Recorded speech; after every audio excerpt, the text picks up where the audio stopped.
बिस्मिल्लाहिर्रहमानिर्रहीम। अस्सलाम वालेकुम। मैं हूं नायाब चिराग, एक नई वीडियो आपके सामने पेश करने जा रही हूं। आज हम डिस्कस करेंगे कि हम मेकअप के दौरान आईब्रो को फिल कैसे करते हैं। मेकअप के दौरान आईब्रो को भी फिल करने की सेम वही टेक्निक्स है जो मैंने पिछली वीडियो में आपको बताई है कि हम आईब्रो को किस तरह से थ्रेड करते हैं। सेम उसी तरह हमने नोज़ से मेजरमेंट लेके 3 पॉइंट अपने निकाल लेने हैं, पॉइंट 1, 2 और 3। सेम वही टेक्निक है नोज़ से मेजरमेंट करने की।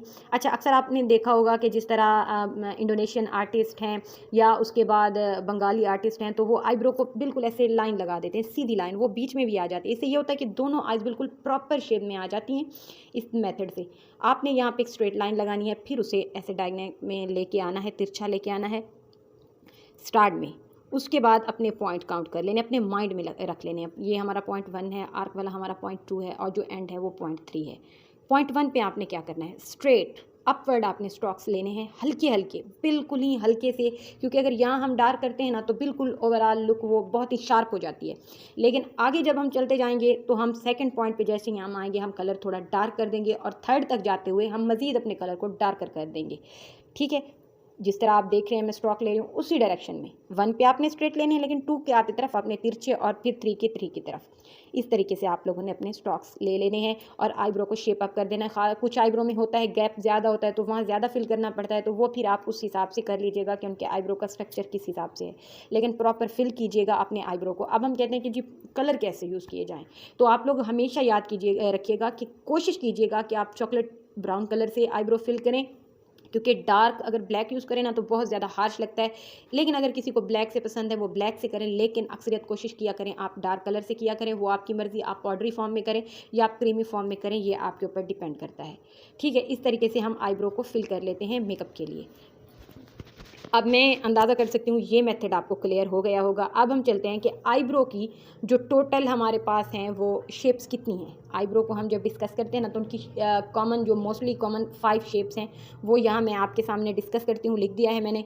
फर्स्ट है आर्च, डीप आर्च। आर्च किस तरह का आईब्रो होता है, आर्च जिस तरह से होता है नोक बनी हुई होती है, आर्च वाला थोड़ी सी नोक बनी हुई होती है, तो उसे हम लोग कहते हैं आर्च आईब्रो। अक्सर ये देखा होगा कि ये इनका जो ट्रेंड है काफ़ी ज़्यादा चला होता है। और दूसरे नंबर पर जो आता है वो है हमारे पास डीप आर्च, जिनकी बहुत ही ज़्यादा नोक बनी होती है, पहाड़ी शेप जिसे भी कहा जाता है हमारे यहाँ, तो कि वो वाला वो होता है डीप आर्च, यानी कि गहरी उनकी जो होती है ना चोंच बनी हुई होती है तो वो ज़्यादा होती है। थर्ड आता है एस शेप। एस शेप बाद लोगों को ये कुदरती होता है, आईब्रो का जो स्टाइल है ना थोड़ा कुदरती होता है, वो यहाँ स्टार्ट से ही थोड़ा सा राउंड ही हो जाता है ऊपर की तरफ और फिर नीचे की तरफ राउंड ही हो जाता है, तो ऐसे आईब्रो को हम कहते हैं एस शेप आईब्रो। ठीक है, ये साथ बनाती जा रही हूँ, राइटिंग पे नहीं हंसना आपने मेरी, मैंने बताया हुआ है आपको पहले भी, वाइट बोर्ड पे सही नहीं है। और फोर्थ है, अच्छा ठीक है, राइटिंग पे आप लोगों ने नहीं इशू बनाना है इस चीज़ को। ठीक है, ये 3 आपको क्लियर हो गई शेप आईब्रो की। अब फोर्थ है हमारे पास राउंड शेप, गोल जिस तरह बने हुए होते हैं ना आईब्रो, बिल्कुल ऐसे गोल गोल बने हुए होते हैं, तो इन्हें हम कहते हैं राउंड शेप। थर्ड आखिरी जो हमारे पास काइंड है वो है हमारे पास स्ट्रेट आईब्रो, सीधे आईब्रो बने होते हैं जिनकी ज़्यादा ना ही नोक होती है और ना ही ज़्यादा गुलाई होती है, तो इन्हें हम कहते हैं स्ट्रेट। अब ये 5 शेप आपके सामने हैं, R, deep arch, S shape, round, straight, clear हो गई। अब हम आते हैं कि मेकअप के दौरान जिस तरह कंटोरिंग करते हैं मुख्तलिफ फेसेस की, तो अब हमने उसी कंटोरिंग के मेथड को माइंड में रखते हुए आईब्रो को सेट करना है। कंटोरिंग और यहाँ पे आईब्रो ये दूसरे के अपवर्ड डायरेक्शन में चलेंगे। ठीक है, अब यहाँ पे आपने माइंड वही बना लेना है जिस तरह कंटूरिंग की क्लास में हमने बनाया था। अब इनको क्या करना है, आईब्रो को हम लोगों ने अपवर्ड मतलब उनके अपोजिट यूज़ करना है उन फेस शेप्स की। तो फेस शेप हमारे पास सबसे पहले जो होती है वो हमारे पास कौन सी होती है, ओवल फेस शेप होती है, आइडियल फेस शेप होती है।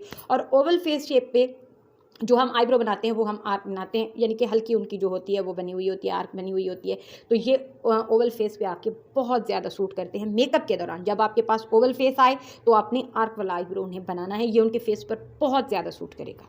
ठीक है, फेस शेप इसलिए मैं कहती हूँ माइंड में आप लोग रखा करें, ये आपके बहुत ज़्यादा काम आएंगी। फेस शेप आपको कंटोरिंग में भी बहुत हेल्प देंगी, आईब्रो की सेटिंग में भी आपको बहुत ज़्यादा हेल्प देंगी, तो फेस शेप काइंडली आप लोगों ने अपने माइंड में रखनी है।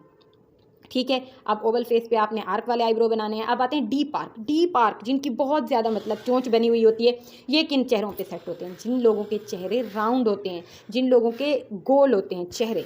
ठीक है।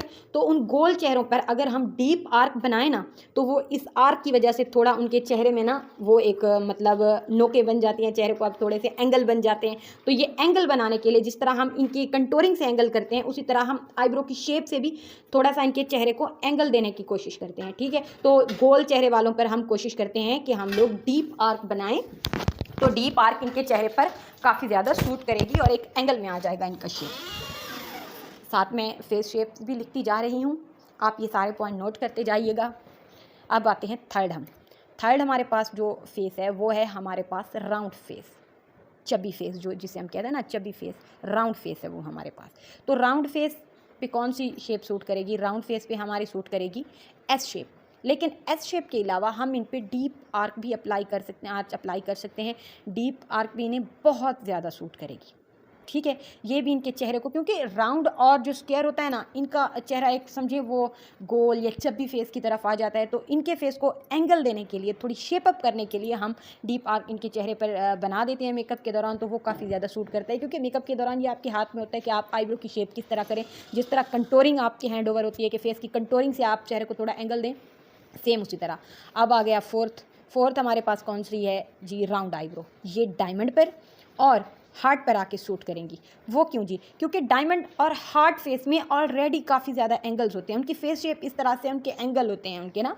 तो इनके एंगल थोड़े से हैंडल करने के लिए हम इनके आईब्रो की शेप को राउंड कर देते हैं। तो इससे क्या होता है, उनके जो ज़्यादा फेस के एंगल होते हैं वो इन राउंड आईब्रो की वजह से भी थोड़े कवर अप हो जाते हैं। ठीक है, ये चीज़ क्लियर हो गई। अब आते हैं फिफ्थ नंबर पर। फिफ्थ है हमारे स्ट्रेट आईब्रो। अब ये आपको भी समझ आ गया कि स्ट्रेट किन पे जाएंगे? जिनके फेस ओब्लॉन्ग शेप के होते हैं, यानी कि लंबे चेहरे होते हैं। अब उनको अगर हम आर्क बनाएं, डीप आर्क बनाएं या स्क्वायर बनाएं, तो वो और ज़्यादा लंबा लगना शुरू है। आप इमेजिन किया करें, इन चीज़ों को आप साथ साथ माइंड में इमेजिन किया करें, आपको सब समझ आता जाएगा। अब अगर हम उन्हें राउंड या डीप आर्क या एस शेप बनाते हैं, तो वो चेहरा और ज़्यादा लंबा लगेगा। इसलिए हम कोशिश करते हैं इनके आईब्रो को थोड़ा स्ट्रेट फ्लैट रखने की कोशिश करते हैं, ताकि इनके चेहरे की लंबाई थोड़ी कंट्रोल अप हो जाए। तो ये शेप थी आपके सामने। हर शेप हम कौन सी शेप आईब्रो की बना सकते हैं चेहरों के हिसाब से। तो ये अंदाज़ा है मेरा, अल्हम्दुलिल्लाह आपको क्लियर हो गया होगा। आप लोग नोट कर लीजिएगा इन्हें अच्छे तरीके से। हम लोगों ने अब कितना डिस्कस कर लिया? हम लोगों ने आईब्रो बनाना भी डिस्कस कर लिया, आईब्रो को शेप अप करना भी डिस्कस कर लिया, और किस फेस पे कौन सा आईब्रो सूट अप करता है हम लोगों ने ये भी सीख लिया। उम्मीद करती हूँ आज की वीडियो आप लोगों को पसंद आई होगी। अगर चैनल को सब्सक्राइब नहीं किया तो सब्सक्राइब करें, वीडियो को लाइक करें। अल्लाह हाफिज़।